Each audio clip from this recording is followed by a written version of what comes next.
Happy New Year to you all. Hey, let's hope it's a joyful, peaceful and a safe one to you all.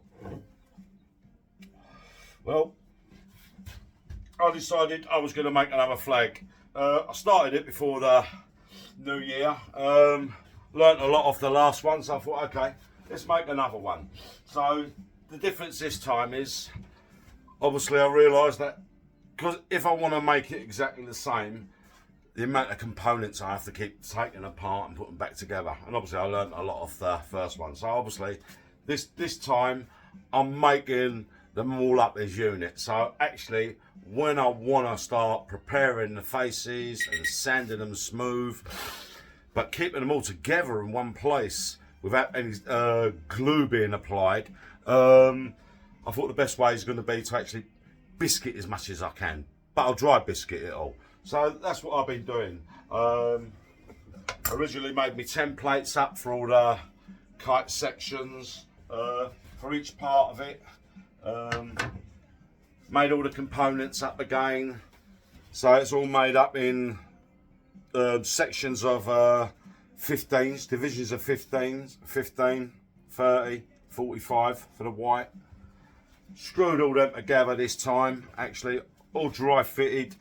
So I can keep every mitre and every joint exactly as it is. So when I do have to take these apart again, I've got screw location holes and biscuit location holes to actually just recenter it all to where it was, which should change a lot for me compared to what I had to do on the first one. So we'll see how it goes. So at the moment, all I'm doing is I've been putting all the biscuits in this morning, and yeah, it's basically trying to make it hold together as much as it can. So I've been putting all these little location holes in. Everything's marked up, all dry fitted, which allows me to put each element on, which should then line up with the holes on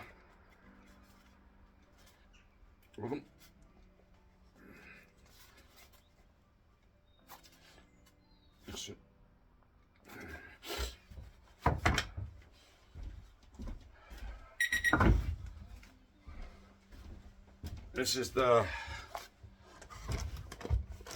obviously another corner.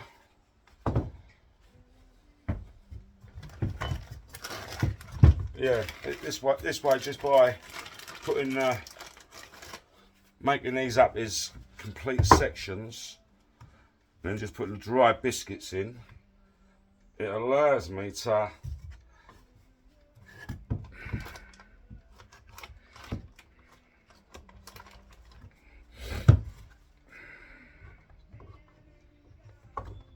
see me, yeah.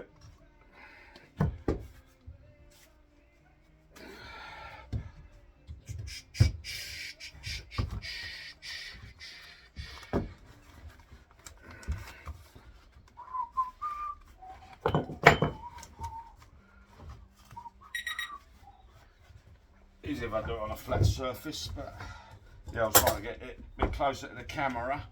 But yeah, you can see how it goes. And then this bit just, and then really, as long as I mark everything up, and after each time I take the grinder or the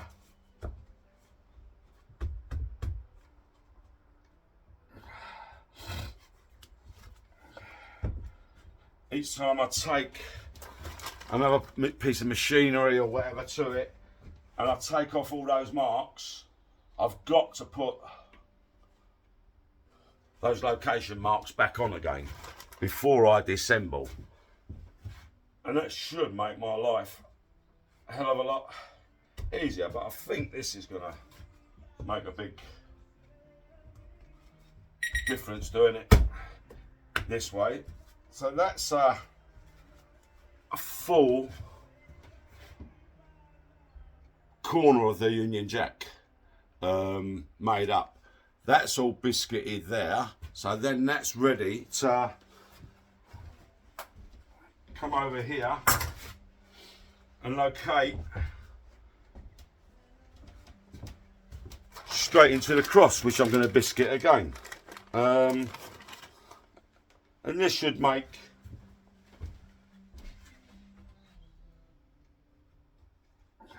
some of the little problems I encountered on the first one a lot easier. I've taken away all the inaccuracy now by doing it this way. It's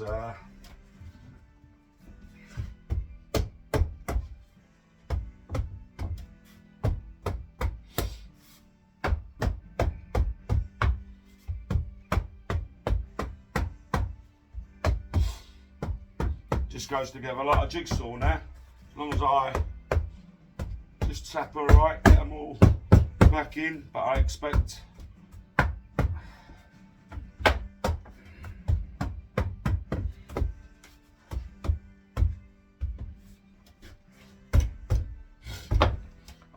by the time I do that on every one, get them together, and then I'm going to cramp it up.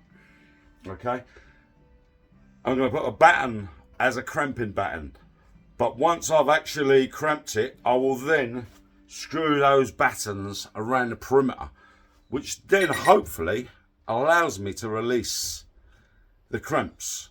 I don't know, but it will certainly hold it all together with the biscuits and everything, so it should allow me to move the cramps. So I'm hoping then I can spin it easier, but we'll see. And yeah, I'll keep the journey recorded and we'll see how this one comes out.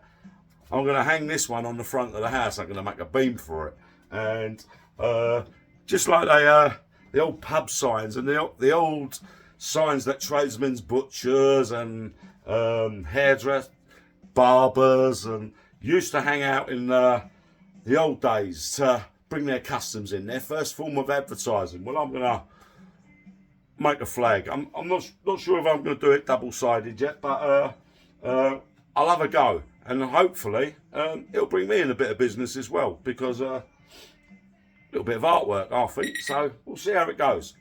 So Happy New Year to you all. Be safe. Do what you want to do, and be safe.